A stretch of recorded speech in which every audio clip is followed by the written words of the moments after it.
Glória a Deus, a paz do Senhor, meus irmãos. Glória a Deus. Os irmãos podem tomar os vossos assentos. Abram as vossas Bíblias no Evangelho do Senhor Jesus Cristo, conforme escreveu Marcos, capítulo 4. Muito feliz de mais uma vez poder trazer a palavra do Senhor em nossa congregação.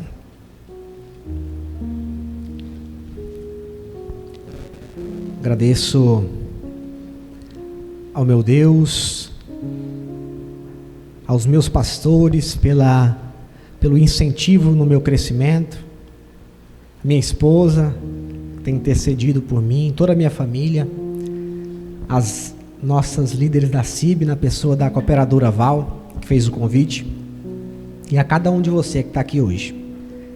Marcos, capítulo 4, versículo 35. O subtítulo diz: Jesus acalma a tempestade. E naquele dia, sendo já tarde, disse-lhes: passemos para outra banda. E eles, deixando a multidão, o levaram consigo, assim como estava, no barco. E havia também com eles outros barquinhos. E levantou-se grande temporal de vento, e subiam as ondas por cima do barco, de maneira que já se enchia. E ele estava na polpa, dormindo sobre uma almofada. Despertaram-no dizendo: Mestre, não te incomodas que pereçamos?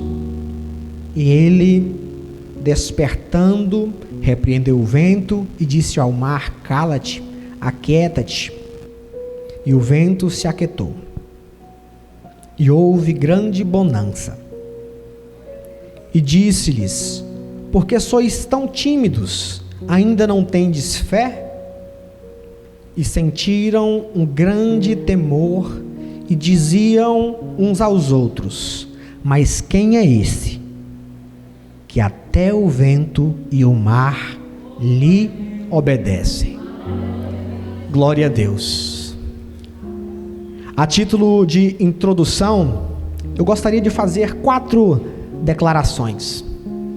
A primeira dela é que as tempestades da vida são inevitáveis.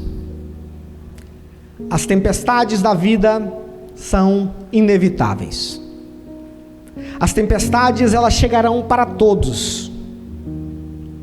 Para o grande, para o pequeno, para o bonito, para o feio, para o magro, para o gordo, para o rico, para o pobre, para o analfabeto, para o doutor, para o crente e para o não crente. Todos passarão pela tempestade. É impossível nós sairmos do berço e chegar até o cemitério sem enfrentar a tempestade. Nenhum de nós vive imune. Então eu quero começar essa mensagem te dizendo: se porventura você está enfrentando hoje uma tempestade, eu te digo, você não é exceção. Todos passaremos. A segunda declaração é que as tempestades, elas são imprevisíveis.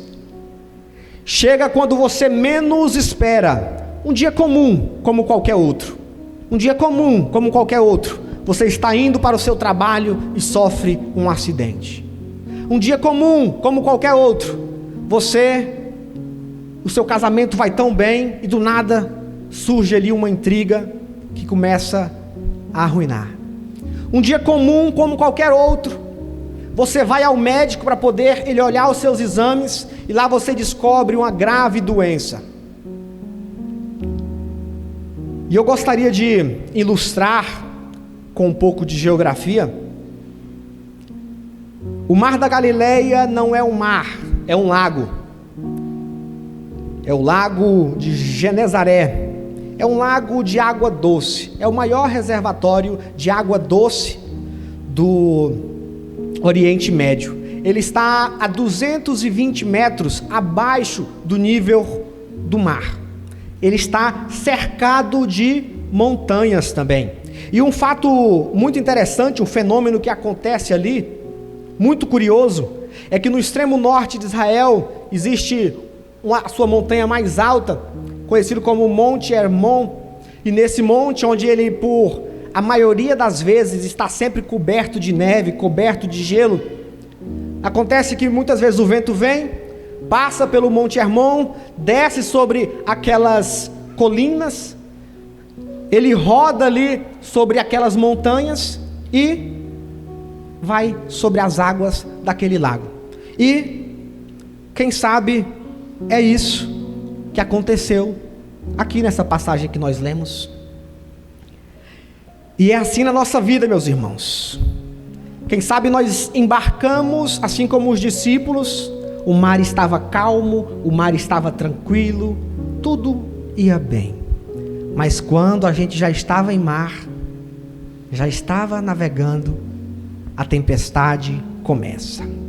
A terceira declaração é que as tempestades são inadministráveis. Nós não conseguimos resolvê-la com a nossa força, não conseguimos resolver com as nossas capacidades, não conseguimos resolver as tempestades com o que nós sabemos gerenciar. Elas são inadministráveis. Nosso barco é varrido, e o vento pega, as ondas pegam, a força do mar vem sobre ele e nos lança para lá e para cá. E eu fico imaginando, aqueles discípulos, alguns nasceram ao redor daquele lago, eles trabalhavam naquele lago, eles já, quem sabe, tinham passado outras tempestades naquele lago, mas dessa vez estava diferente. Eles não conseguiram. Ah, Jackson, o meu filho, batalhei tanto, criei, eduquei, trouxe para a igreja e hoje ele só me dá desgosto, só me dá dor de cabeça. Às vezes não conseguimos administrar. E a quarta declaração é que as tempestades, amados irmãos, são pedagógicas. Elas podem nos pegar de surpresa, mas não pegam o nosso Deus de surpresa. As tempestades, elas podem ser mais fortes do que, quem sabe, as nossas forças, elas podem ser maior que o nosso poder de gerenciar, mas não é maior do que o nosso Deus. Deus não desperdiça sofrimento na vida dos seus servos. E uma coisa muito interessante que eu gostaria que você entendesse é que se Ele permitiu uma tempestade em sua vida, não é para te destruir. Essa tempestade é para te fortalecer. Glória a Deus. Você pode até perder o controle, mas Deus não. Então vamos voltar aqui e analisar um pouco o contexto. O contexto dessa passagem vai revelar que Jesus, ele passou todo aquele dia ensinando as parábolas acerca do reino. Ao fim, ele vai entrar no barco e diz: passemos para outra margem, vamos para o outro lado. Jesus está fazendo uma transição da aula teórica para a aula prática. Creio que a maioria aqui já tirou carteira de habilitação, já passou pelaquela aula teórica, que é a que vem primeiro. Depois que você é aprovado na aula teórica, você vai para a aula prática. E na vida com Deus não é diferente. O treinamento de Jesus não basta apenas nós ouvirmos. Nós podemos ouvir, mas é necessário que nós pratiquemos. E quem sabe, Jesus, ele nos pega por muitas das vezes, coloca num barquinho e nos leva lá para o meio da tempestade, para você aprender na prática, não apenas ouvindo. O texto vai dizer que ele ensinou o dia todo, Obviamente ele estava exausto, então ele entra no barco, pega ali o seu travesseiro e vai lá para o fundo, deita e dorme, perfeito. Enquanto o barco desliza suavemente por aquelas águas, de repente o mar se empola, o vento começa a soprar mais forte, as ondas começam a cobrir, e os discípulos, eu acredito que eles devem ter pensado, presbítero Oséias, nesse momento: vamos deixar o mestre dormir, não vamos acordar o mestre. Nós temos experiência, nós temos uma certa prática, vamos tentar vencer isso aqui. Mas, meu irmão, eles não conseguem. Foi maior do que eles previam. Então, desesperados, eles chegam até Jesus, e com uma pergunta em tom de censura ele vai dizer: mestre, não importa que pereçamos, não importa que a gente morra, o Senhor não se preocupa com a gente? Como assim, mestre? Aí Jesus, o texto vai dizer que ele despertou, repreendeu o vento, repreendeu o mar.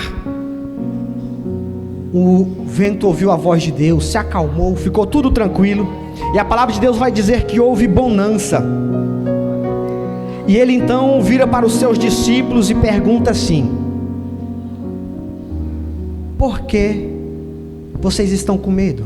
Por que estão tímidos? Porque não tens fé. E a pergunta que eu te faço nessa noite: por que não tens fé? Se observarem comigo, vocês vão observar que todo esse contexto vai girar em torno de 3 perguntas. A primeira pergunta está no verso 38, que é uma pergunta dos discípulos para Jesus. A segunda pergunta está no verso 40, que é uma pergunta de Jesus para os seus discípulos. E a terceira pergunta desse contexto é uma pergunta dos discípulos para eles mesmos. Amém? Então vamos lá, a primeira pergunta. Essa é a pergunta que eu e que você se faz. É a pergunta que nós fazemos para o mestre. É a pergunta que na hora da nossa angústia, que na hora da nossa dor, nós viramos para Deus e diz: ah, Deus, será que o Senhor não está me vendo? Essa é a pergunta que na hora da tempestade, que na hora que tudo sai do nosso controle, a gente começa a fazer. É a pergunta que chega quando o casamento não vai nada bem, quando você deita, ora, clama, busca e só ouve o silêncio.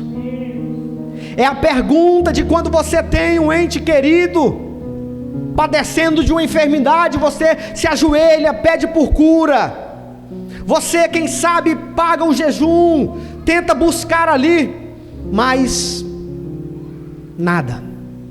É a pergunta que, quem sabe, o endividado faz para Deus ao orar, buscar, tentar resolver, venceu todos os seus recursos e só piora. Glória a Deus. 3 motivos porque eles estão desesperados. O primeiro motivo, amados irmãos, é porque na cabeça deles alguma coisa não está funcionando muito bem. O que é que não está funcionando muito bem? É a ordem de Jesus. Jesus fala: passemos para o outro lado. Aí a tempestade junto. Eles não conseguem entender. Porque o que é muito interessante é que você compreender a tempestade de Jonas é fácil.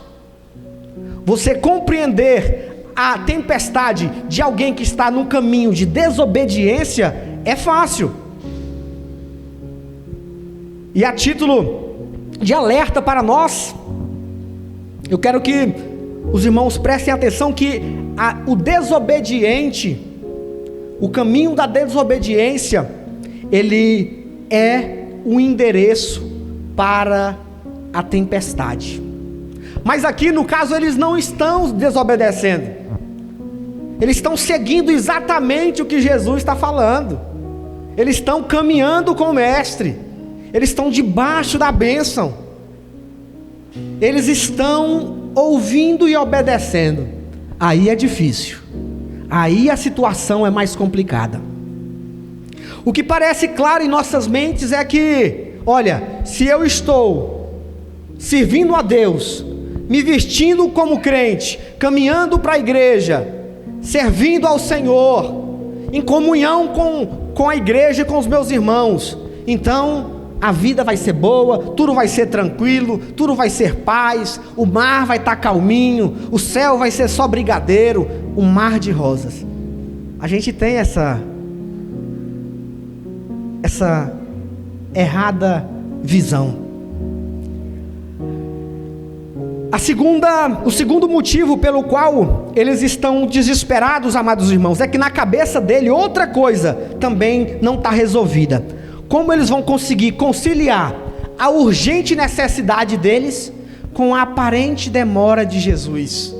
E aqui é engraçado, porque Jesus está dormindo, e que quem está dormindo não age. Quem está dormindo não tem ação nenhuma. E quem está passando por uma tempestade tem pressa. Se você já passou por uma tempestade, você vai saber que tem pressa.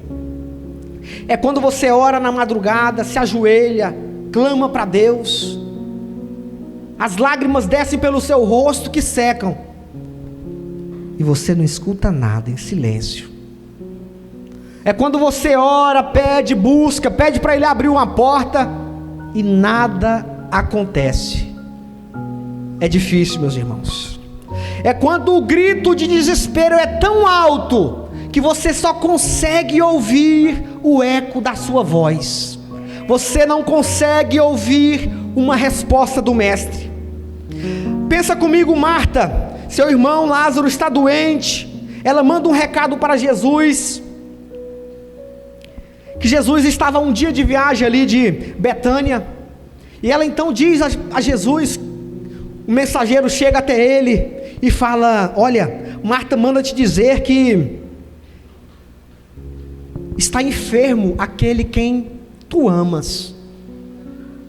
Marta não pegou e falou: olha, avisa para Jesus, para ele vir logo, para ele cancelar a agenda dele, cancela todos os compromissos, volta que Lázaro está morrendo. Não, ela falou: avisa que aquele a quem ele ama está doente.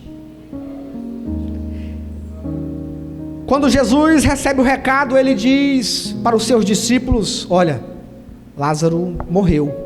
Então o emissário volta, né? Foi um dia de viagem para ir, um dia para voltar. A palavra de Deus vai dizer que Jesus ficou 2 dias naquele local. Aí o emissário chega para Marta e diz: ei Marta, Jesus manda dizer o seguinte, que a enfermidade de Lázaro não é para a morte, e sim para a glória de Deus. Mas aí você pensa, que nó na cabeça de Marta agora. Lázaro está morto e acima de tudo já está enterrado. E aí?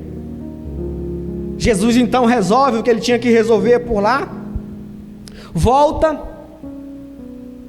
e ao 4º dia ele chega lá.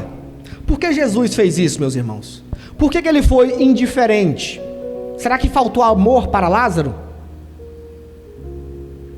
Não.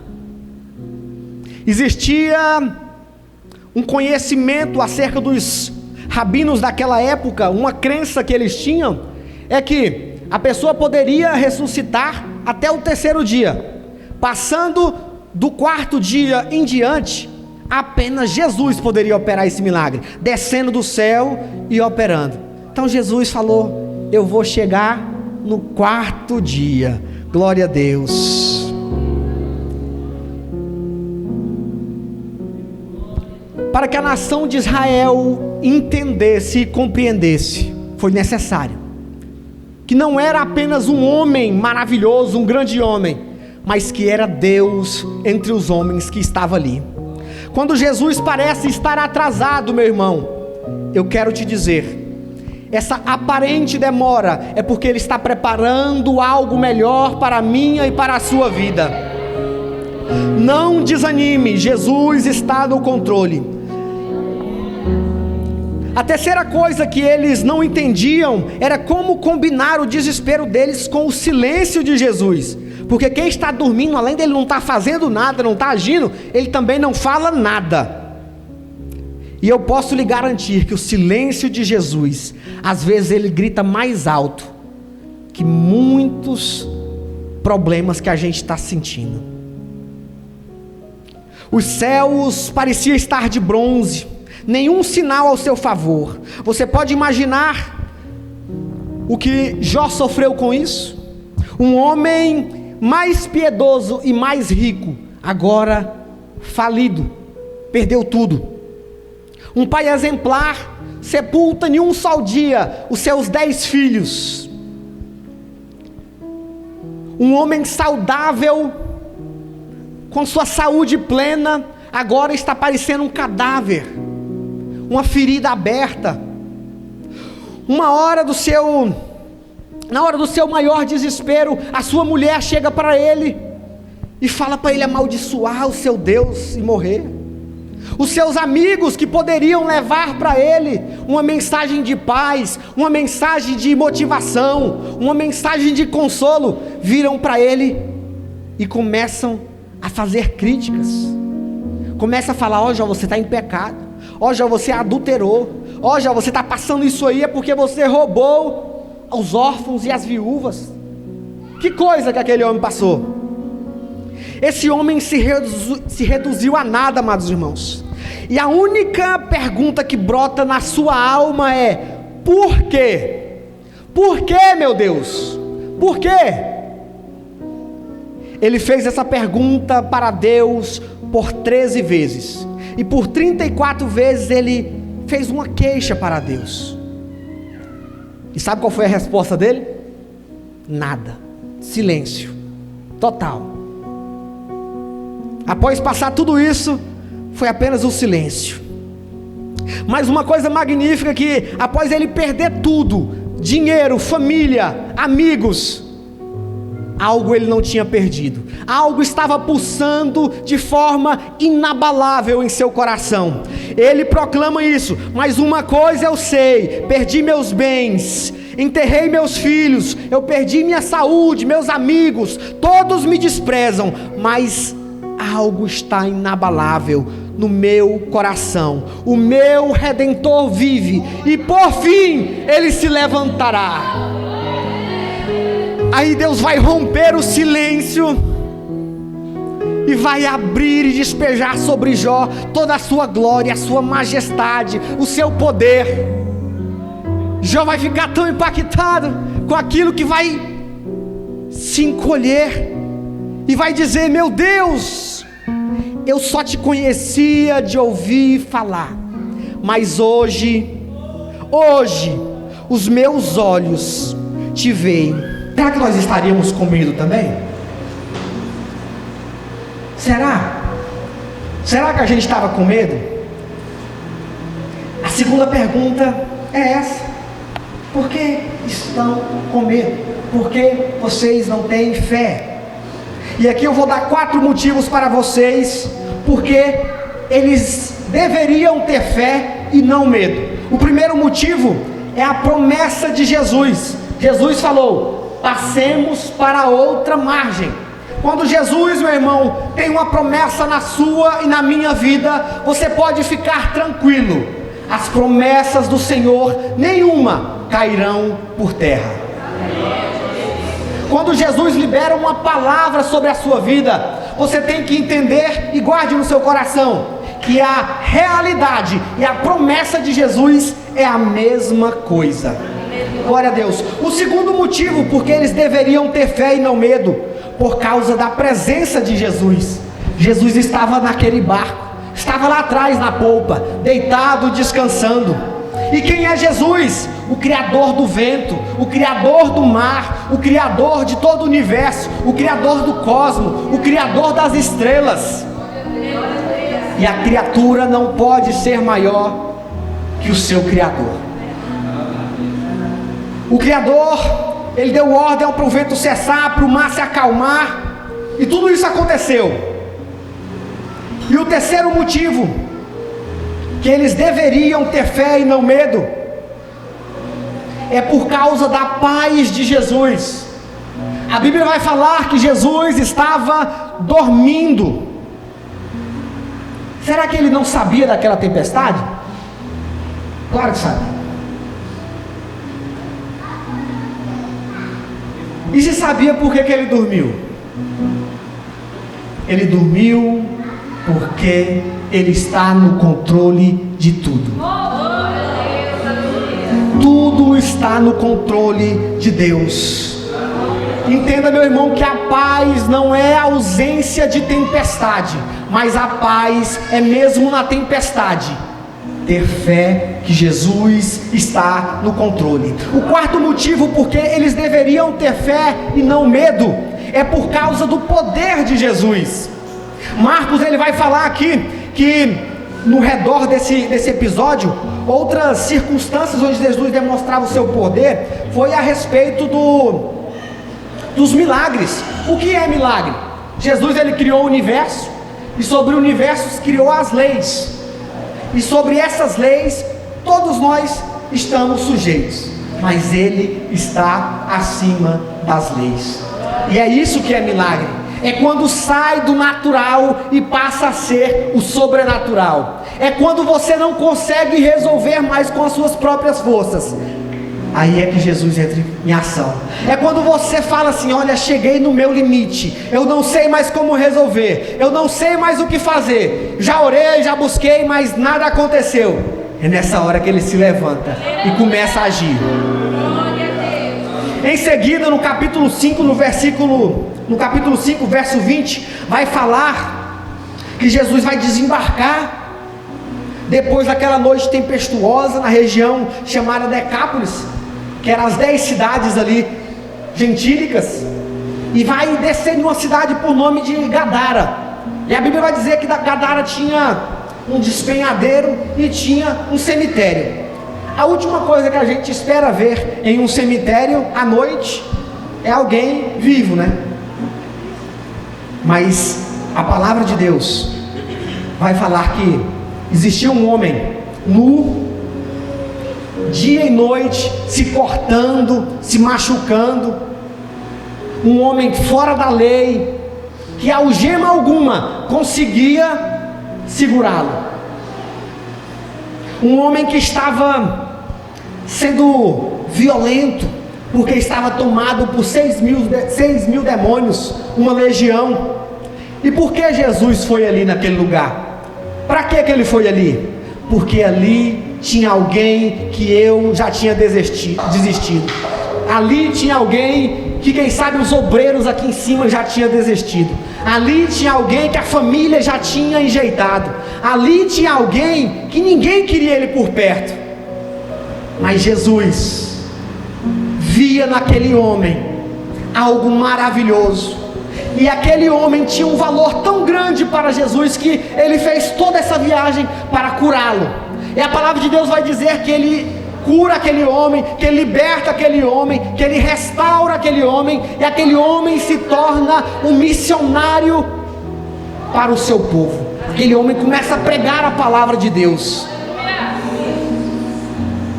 Eu não sei se alguém está acreditando em você. Quem sabe até a tua família não dá mais o crédito devido a ti. Mas eu quero te dizer, existe alguém que já pagou um alto preço por você e acredita em você. Glória a Deus, aleluia. Jesus tem poder sobre os demônios. Como aquela escola Gaviões da Fiel foi infeliz no ano de 2019, ao fazer aquela apresentação naquela passarela onde Jesus era pisado por Satanás. Esse não é o Cristo que nós cremos. Esse não é o Cristo da igreja. O Cristo que nós cremos, ele tem poder sobre todos os demônios. O Deus que nós cremos, ele tem poder sobre a morte. O Cristo que nós temos, ele tem na sua mão a chave. Aleluia. O Cristo que nós cremos, ele é vencedor. O capítulo 5 também vai falar a respeito da mulher hemorrágica, 12 anos escorrendo sangue, 12 anos sofrendo daquela enfermidade, já tinha procurado a medicina, mas nada conseguiu dar jeito para ela. Ela então vira e fala: olha, se eu ao menos tocar nas vestes de Jesus, eu serei curada. E ela toca e é curada. Por quê? Porque Jesus também tem poder sobre as enfermidades. Logo depois vai encontrar, como já foi lido aqui, Jairo. Jesus chega na casa de Jairo, encontra ali sua filha, que estava morta. Jesus vai falar: Talita cumi, levanta, menina, acorda, levanta. A morte teve que dar lugar para a vida. Aquela menina ressuscitou, acordou. Por quê? Porque Jesus também tem poder sobre a morte. Ele tem poder sobre a natureza. Ele tem poder sobre os demônios. Ele tem poder sobre a enfermidade. E Ele tem poder sobre a morte. E aqui nós nos aproximamos, e eu convido os irmãos de pé, da última pergunta. Porque eu fico imaginando aquela cena, quando chega aqui no versículo 41, o barco, igual a gangorra, se acalmando, ficando tranquilo, aqueles discípulos molhados, o barco quase cheio d'água. Aí eles, homens que caminharam com Jesus, viu os milagres, conheciam Jesus, agora pegam e dizem: quem é esse? Quem é esse? Ele é aquele, meu irmão, que acalmou a tempestade. Ele é aquele que antes mesmo da fundação do mundo já tinha um plano de salvação e redenção para mim e para a sua vida. Maravilhoso, conselheiro, Deus forte, Pai da eternidade, Príncipe da paz. Eu convido você a fechar os seus olhos e pensar: quem é esse Jesus? Quem é esse Cristo? Quem é Jesus? Ele é o Messias, Ele é o Filho de Davi, Ele é o Cordeiro Pascual. A tempestade mais forte ficava. Quem é esse? Ele é a semente que nasceu da mulher para pisar na cabeça da serpente. Não sabiam. Quem é esse? Ele é o alfa, Ele é o ômega, Ele é o princípio, Ele é o fim. De perto Jesus os amou. Quem é esse, meu irmão? Ele é o pão da vida. Quando Jesus entra no barco, um milagre acontece. Ele acalma a tempestade, até o vento não obedece. Ele chega e traz bonança onde não tem esperança. É assim que Ele faz. Ele chega de repente, surpreende muita gente, faz milagre acontecer, pra mostrar o seu poder, pra confundir a mente humana, pra lembrar que Ele te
Glória a Deus, aleluia. Glorificado é o nome